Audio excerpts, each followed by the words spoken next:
It's 9 p.m. Do you know where your key fob is? Hey there, Nate Benson here. On the agenda this week, I'm enjoying my cup of coffee. No, a new mayor-elect. Senator Sean Ryan has a new gig after voters in Buffalo elected him as the new chief executive of the Queen City. We'll take a look at his victory, transition, and what priorities he has come January. But what happens to his Senate seat? Less than 12 hours after Ryan's victory, the Democratic Party chairman for Erie County announced his plans to run for that seat.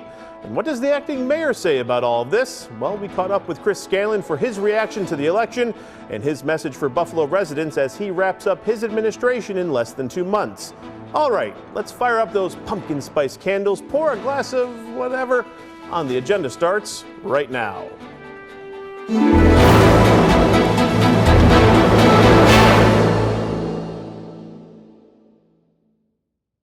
It was a very busy election night across Western New York as there were some marquee races, not only in the city of Buffalo, but across the region as well. Let me rapid fire some of those results for you in case you were asleep or had no idea there was an election. Erie County Controller Kevin Hardwick retained his spot as the fiscal watchdog of Erie County by defeating Christine Zarnick. Over in Amherst, Deputy Supervisor Sean Lavin will become the new town supervisor after he defeated Republican challenger Dan Gagliardo. In Cheektowaga, Democrats had a clean sweep in council races there, dramatically changing the markup of the town board there.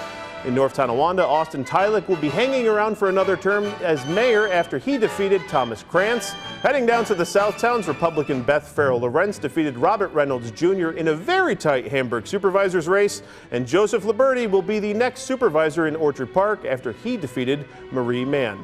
But most of the focus this year was on the race to City Hall in Buffalo. Sean Ryan defeated Republican James Gardner and independent candidate Michael Gaynor. Here's a little bit of Ryan's victory speech on election night. I'd made my campaign about delivering on the basics. For the last 11 months, I brought this message to voters. We can get the little things right, and we can take on the big, tough issues like poverty, lead poisoning, an affordable housing crisis. These will be my priorities. I spent time in every corner of the city. I've been in homes, music festivals, picnics, churches, parades, rallies, community forums. If something was going on, I was there. But everywhere I went, our message of change was resonated. Then came the June primary. With the support of many people in this room, we knocked it out of the park in June. We celebrated that night. Then we got back to work. But that leads us all to tonight.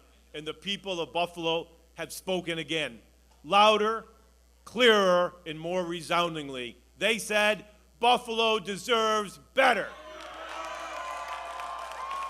And to these people, I say it's an honor of a lifetime to have been elected as the next mayor of City of Buffalo.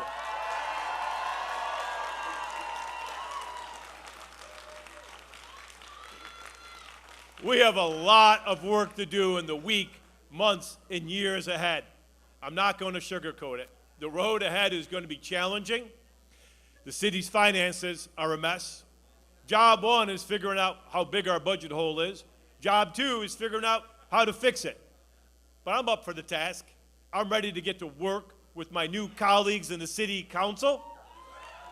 And I'm ready to lead a transformation of the city of Buffalo. Shortly after his victory speech, Mayor-elect Ryan addressed the media backstage at Tom Ballroom, where he gave his immediate thoughts about winning the election and gave glances what his priorities out of the gate will be. How's it going to feel? You're the mayor of the second largest city in Buffalo from January 1. How's that going to feel? I'm kind of 3 feet off the ground right now, so it's feeling pretty good. It's as exciting as it is daunting, but I'm confident we're going to be able to put together a really good team, and we're going to be able to lead Buffalo onto a better path. Sean, you're coming into the city at honestly a difficult time in leadership, specifically when it comes to the city budget. Is that your plan to tackle day one? Are you already coming into it with an idea of how to address that issue? Yeah, we've already started on that issue. I'll be going up to Albany within the next 10 days to meet with some of the leadership in Albany to talk about our budget problem, to talk about our solution to fix it, but then talk about how the state could help us to get a soft landing, to get back on financial feet. What is your administration going to look like? I've been a lot of talk of, always changing of the guard, Yeah. things like that. Yeah. What do you expect to happen? Well, we're going to have an administration that looks like the city of Buffalo. That are all from different areas of the city of Buffalo, and I plan to announce my transition team by the end of the week. Buffalo is different. Plans kind of look like for fixing that financial gap, but that financial problem is not your problem as mayor, right? How do you feel about that right now? That's the biggest challenge, right? If I didn't like challenges, I would have stayed in the state senate. So Buffalo's got big problems, so it's going to take adult solutions, and I'm comfortable and confident that I have the skills, to do it. So for several years now, we've been fibbing to ourselves about our budget hole. Every year we say, oh, we just passed a budget that's balanced, but it's not balanced by the end of the year, and we have to rob Peter to pay Paul. Well, there's nothing left. We took everything out of the reserve account. There's no more federal money left. So now we have to come to terms, and we have to restructure how we run our city government, and we're going to do that. Can we talk about? Did you? Okay, sorry. How is it going to be for you working with the Common Council? Scanlon will likely go back to the council. Yeah. How is it going to be working with them, and also if you can address the crime in the city? There are people who are concerned. You can talk about the budget, but if people aren't safe. Yeah, let's talk about the council first. So I have a great relationship with everyone on the Common Council. In the last few weeks, I've met with each council member individually. I've toured their districts.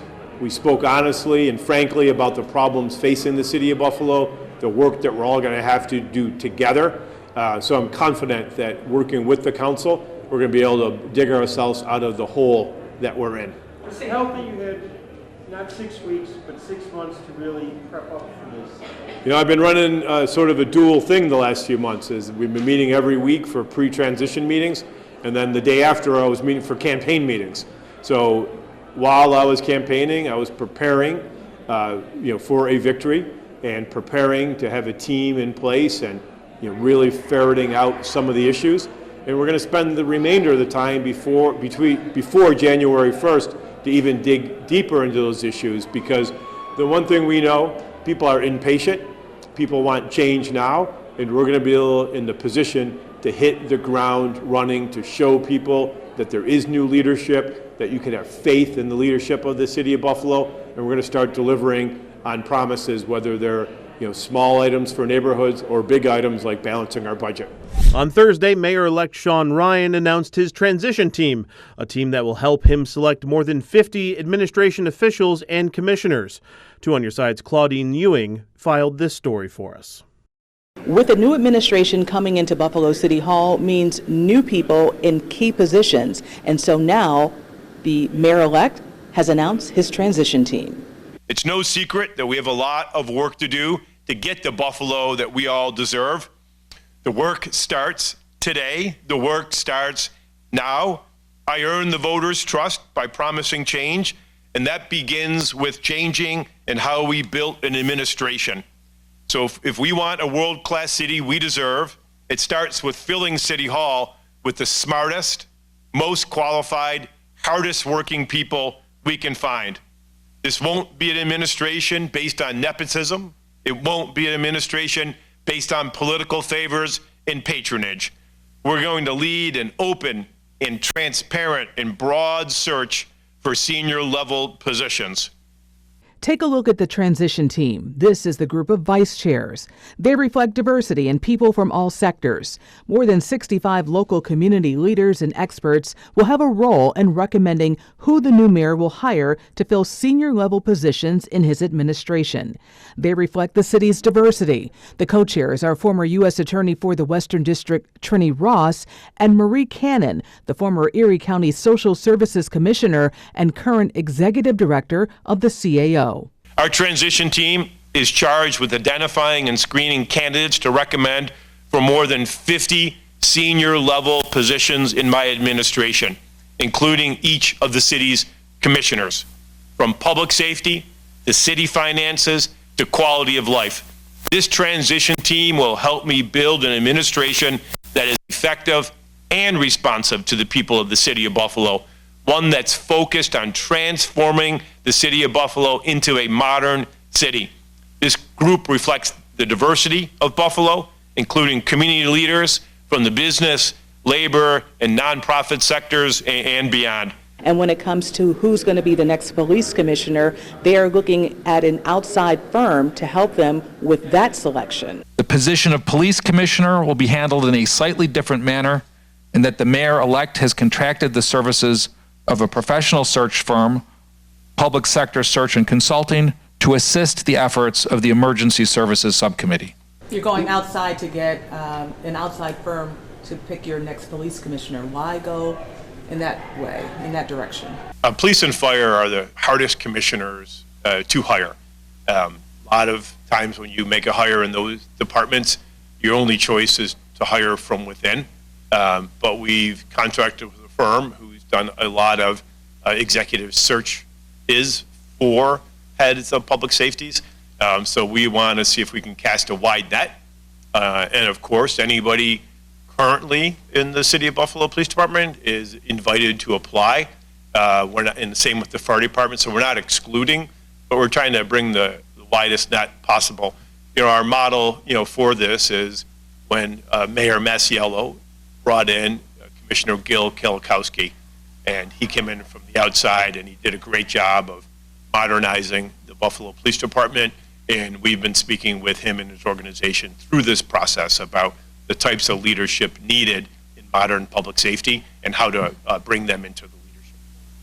The transition team serves on a voluntary basis. They advise. Ryan will make the appointments and nominate candidates for council-approved positions. There is an online portal, buildabetterbuffalo.com, where all jobs are listed. Those interested in remaining in their current positions or interested in moving into a different job within city government are encouraged to apply afresh. Our message to all members of the public who have a love for Buffalo, a passion for public service, a commitment to professionalism, and an investment in our shared future is to apply, apply, apply. On your side in Buffalo, Claudine Ewing, Channel 2 News. But what will happen to Sean Ryan's Senate seat when he becomes mayor in January? We'll take a look at that when we come back, but first, a look at the weekend weather.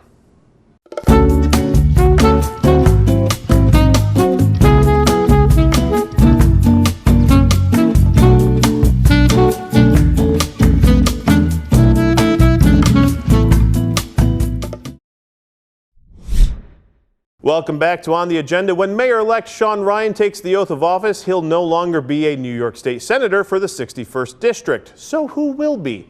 Well, there's a few names that have already thrown their hat into the ring, including one that's been long rumored to desire that seat, Erie County Democratic Committee Chairman Jeremy Zellner. 2 on Your Side's Rob Hackford has that story for us tonight on the agenda. Riding that Democratic wave of support in Erie County Democratic Party Chair Jeremy Zellner has now announced he plans to run for the 61st State Senate seat that will soon be vacated by Buffalo mayoral-elect Sean Ryan. My plan is to resign from the Board of Elections in January and seek the Democratic and Working Families nominations for New York State Senate for the 61st District. The announcement from Party Chair Jeremy Zellner comes after months of speculation and even denial back in February. That is a far-fetched rumor that's been out there, and, some people can try to believe that. A rumor that just 12 hours after election night, he confirmed. We need fighters who are going to stand up for our middle class and working families like never before. We are under attack from Washington. Zellner, a lifelong resident of Tonawanda, said he would be that fighter and has the backing of the people and political leaders whom as party chair he is very connected.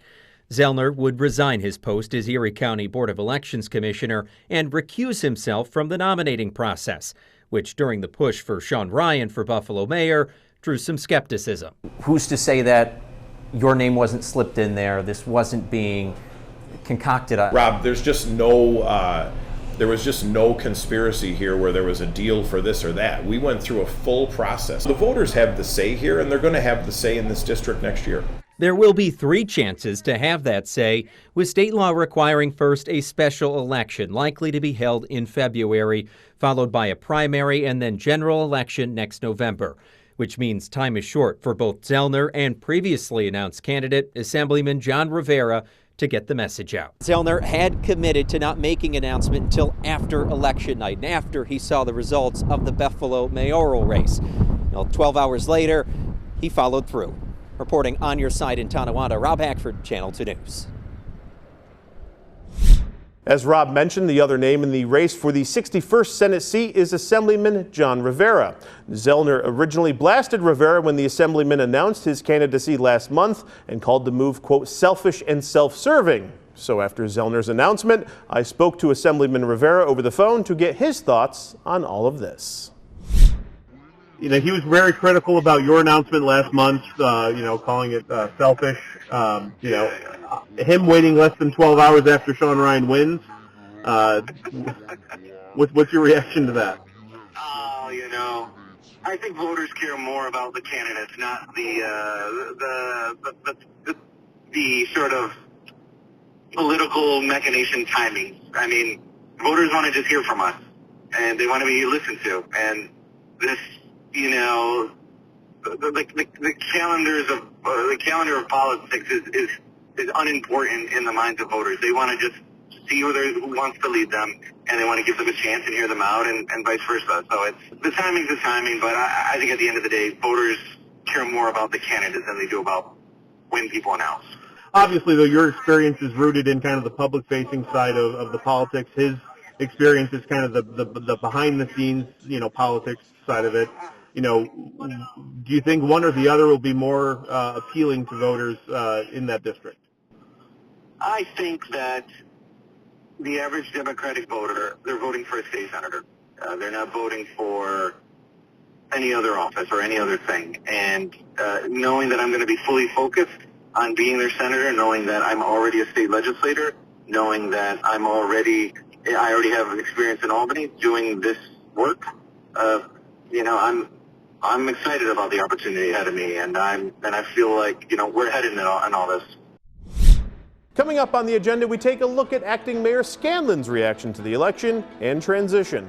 Once you relight that pumpkin spice candle, we'll be back in a moment. Welcome back to the agenda. One of the names we did not hear from election night was Acting Mayor Chris Scanlon. He lost the Democratic primary to Senator Ryan in June and chose not to run as an independent candidate in November. Now that pretty much cleared the path for Sean Ryan's victory Tuesday night. We caught up with the acting mayor on Thursday to get his reaction. 2 on Your Side's Nate Benson has that story for us tonight. Yeah, good evening, Nate. While Sean Ryan talks about his transition team, Acting Mayor Scanlon says his work isn't done, and he's also defending those who helped him run the city for the last year.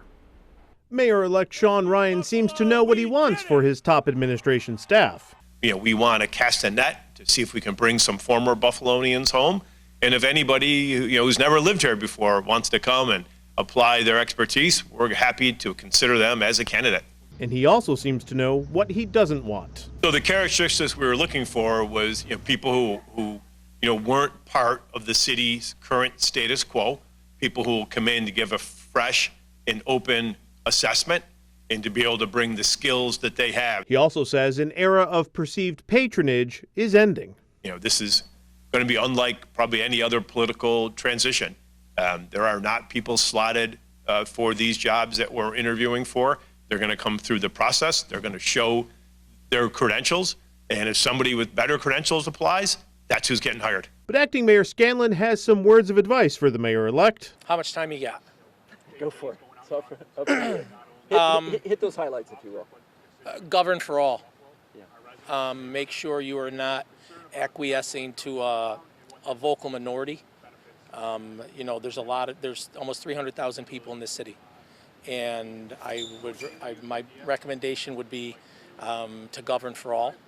Scanlon also cautioned about all the metaphorical fires that pop up on a daily basis. I can tell you during the last year, that's the one thing that I noticed more than anything was how many things pop up throughout the day you're not planning for. And if you do not have a team set up that can address those things, everything else you're trying to do will be derailed. He also went to the defense of those who helped him run the city for the last year or so. And I would tell the city of Buffalo one thing that they we'll be missing out on moving forward is the quality of some of the people in our administration that probably won't be around, that are just tremendous individuals, tremendous Buffalonians, tremendous public servants that aren't going to be a part of the team moving forward. But I know that they'll continue to contribute to Buffalo and whatever their next endeavors are. Scanlon also wants city residents to know that just because there's news about transition teams and new administrations, his work hasn't finished.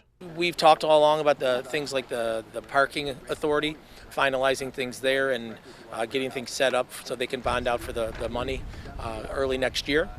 Things like that, just another couple other initiatives that we've got to get across the finish line before the end of the year. Acting Mayor Scanlon says he plans to return to the Common Council when Sean Ryan is sworn in as mayor, so for now at least that remains to be the plan. On your side, Nate Benson, Channel 2 News. All right, we're wrapping up the show with Letters to Nate.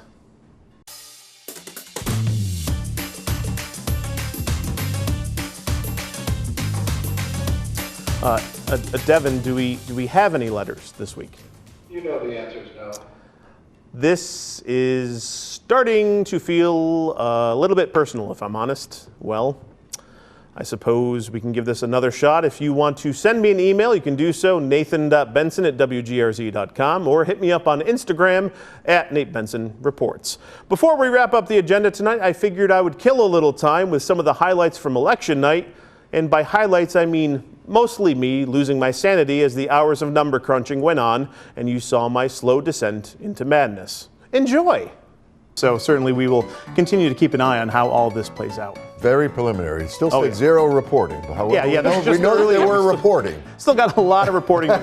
So these sleeves are going to get higher as the night goes up. I promise you, Scott. A lot of money in all of those races, in fact, to Scott and Mary Alice. So certainly, we'll keep an eye on all that coming up. Yeah, Nate, I suppose you might not have the numbers close, but do you have any idea how the early voting this year compares to years past? I know that there are a lot more votes to be had, or that were counted rather, when Byron Brown was running for re-election, but year to year, what's the comparison? Yeah, it's not easily to obtain that information on the fly. I wish I had a team of data scientists behind me.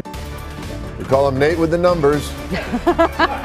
That's our guy. We've been focusing on the city and the more northern suburbs, but we need to know what's going on in the south towns. Nate Benson, what are you hearing? Well, I'm going south for the winter, Mary Alice. Oh, yeah. Smart man. So we're going to check out Hamburg and Orchard Park. Let's first start in Hamburg. We got some results, early voting numbers just coming in for Hamburg Town Supervisor race. Numbers with Nate. We should have branded that. I could have sponsored it. Mark Manders, our GM, would have loved that. We really could have had some fun with this and make a little extra money on election night, but maybe we'll do that for the next election. Just popped into my head. There you go. Maybe another time. Yep.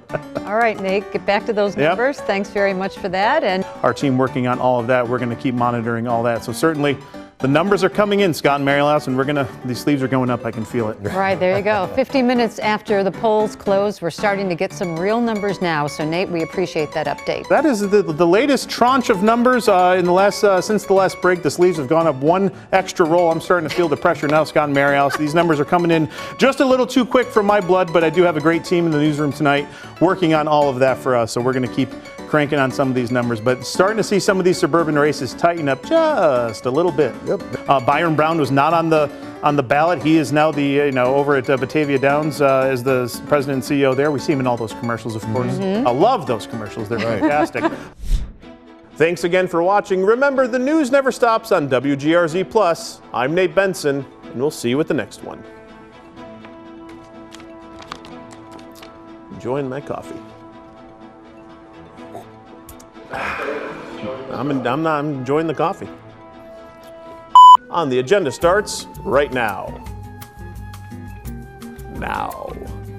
Did you like the O in that? That was fantastic. Shortly after his victory speech, Mayor-elect Ryan, we caught up with the acting mayor on Thursday to get. Why is there so many words? 3, 2. Okay. Great. I got to find a better bit.